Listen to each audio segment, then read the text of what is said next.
Good morning, good afternoon, good evening, wherever you guys are at. I hope you're having a fantastic day. It's SoulSaint here, and we got another banger video coming up for you guys as well.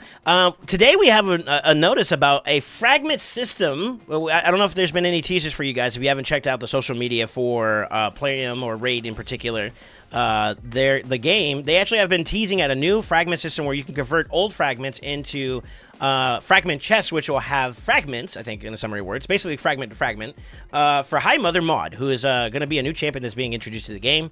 She is a support force type champion for the Sacred Order. And we're going to have to do a little bit of a breakdown on her character kit, and then I will also do a turnaround for you guys so you can see about her entire design, and we can kind of enjoy it a little bit. I've already kind of showed it for some of the people who are watching me live as we do this recording, so seems like she's pretty cool looking. I'm not really partial to her hat, but I definitely think the rest of her design looks really, really cool. But anyways, with that being said, before we get too far on the graphics side of things, let's talk about her kit. So her A1 is a Blessed Spear. Attacks one enemy, has a 50% chance of placing a decrease attack, 50%, decrease.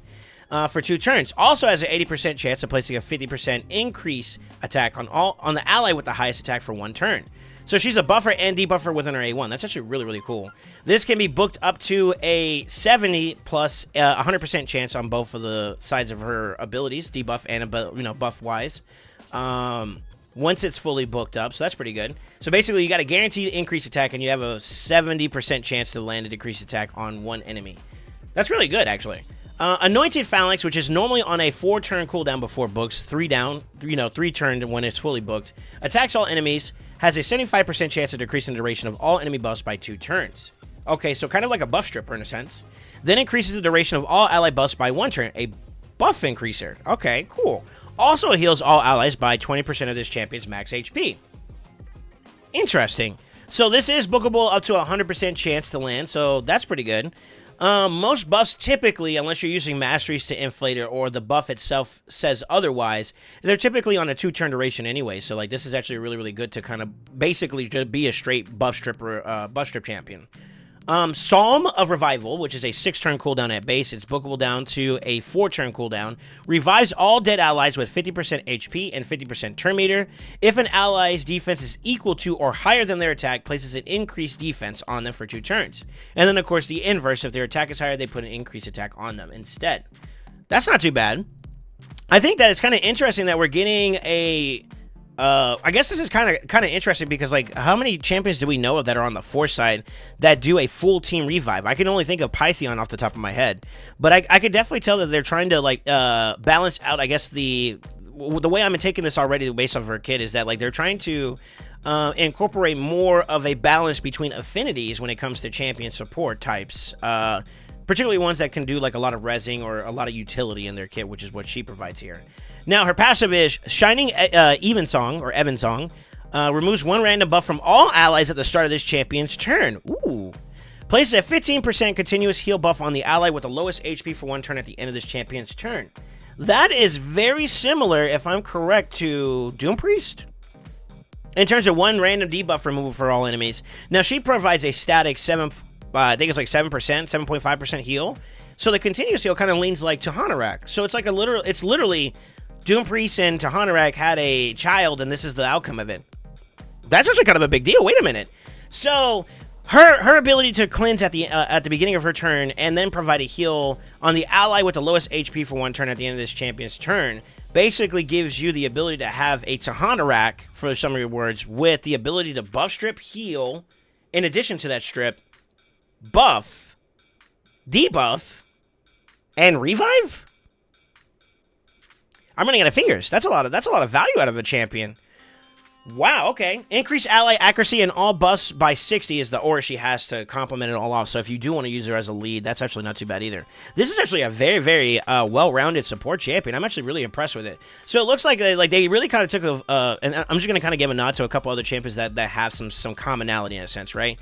So the A1 reminds me of Rector. Rector has a decreased attack debuff on hers, but they add more. And I guess that's good because, like, I'm comparing HighMother mod to an epic, for lack of better words, and they add an extra element to make it, like, I would assume you want your legendaries to do more than an epic would, right? The rarity is higher.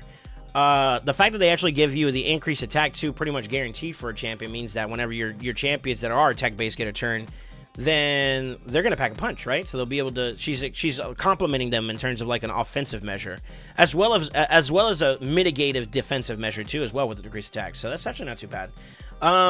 The buff strip is kind of good too, as well as the extra heal. That's actually a little underrated that it does 2 for 1 there. It does do an attack all enemies.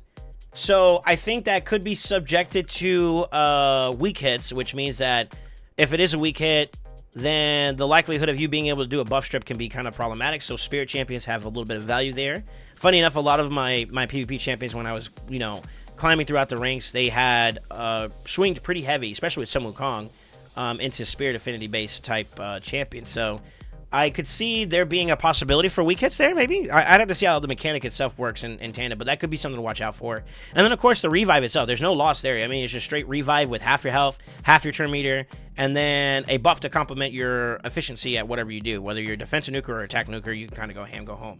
That cleanse, though, that passive is probably the big seller for a champion like this, in my opinion. So I definitely think you guys... if you don't have access to a Doom Priest or you don't have access to a Hanorak, this could be a great alternative. Now, I won't lie. Let's talk about the areas that those champions, including HighMother, would be valuable at. I think for someone like HighMother, her versatility in general content overall is great. You know, dungeon content to help keep your team alive, cleansing, buff stripping, like against Dragon or any type of like boss that buffs himself up. Of course, she'll be useful, right?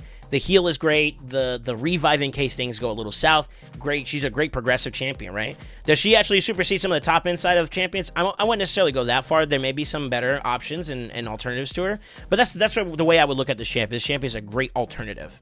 Now, I normally look at like being able to cleanse at the beginning of your turn being a great asset for areas like Clan Boss. Clan Boss is a great example because Doom Priest is pretty staple, and intrinsically so is to Hanorak.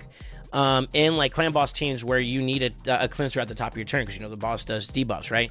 The same is also true for like Hydra content when you're going against Torment and you don't have a Shamail or you don't have a Veil in play. So having that ability to cleanse it after they do their turn and they get their fears, you know, your HighMother mod goes at the top or at the end of the turn and gives pretty much everybody that refresh so they don't have to worry about it. So that's actually a nice little W there. Now, I don't know if she's going to be a direct replacement for someone like Tahanorite because Tahanorite brings more to the table than just her cleanse, particularly for Hydra content. But not everybody also has that beautiful Void champion herself. So I definitely think it would be very important that if you don't have her, this could be a very valuable alternative. And maybe because of this, you could drop the lightness of 1 or 2 other champions that are primarily there just for their revive or their heal.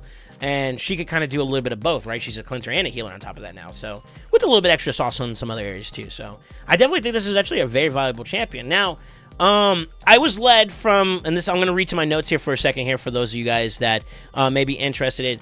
They made a nod towards her being effective as a arena buff stripper, and I could see that to a certain degree, but I think that I lean less towards PvP with the way I interpret this kit, and I lean more towards PvE. Now, mind you, this kit is up for your own interpretation of how you want to use it, for sure. I agree with that, but I definitely think that, like, if you want my recommendation, I don't think I would look at her intrinsically as a direct go-to for a PvP outlet. Now, the buff strip is kind of nice. It may be complementary, but I don't think that, like, in terms of like actual PvP, there may be some other viable options that would be considered. So maybe as an alternative option, but I don't know if I would directly want to go for it. I think I would lean more to bringing in the value of her support, the support side of her kit, and bringing that into the table for like battles of attrition like Hydra. That's where I would probably consider using her the most at the way I am reading her kit. So I guess maybe you guys can let me know in the comments below. Do you think that she actually could be PvP arena viable? I don't think so. I do think that she has some good assets for her, but I don't think that like that's immediately my go-to place for her. Is there anywhere else in particular that she provides an intrinsic bonus? I don't think so.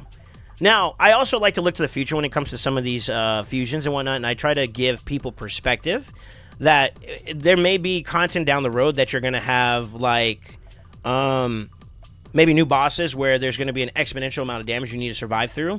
I guess the newest boss we've had recently that's actually unique would be like Amius, and Amius does do pack a decent punch if you're not in the place of positioning yourself from a mitigative standpoint.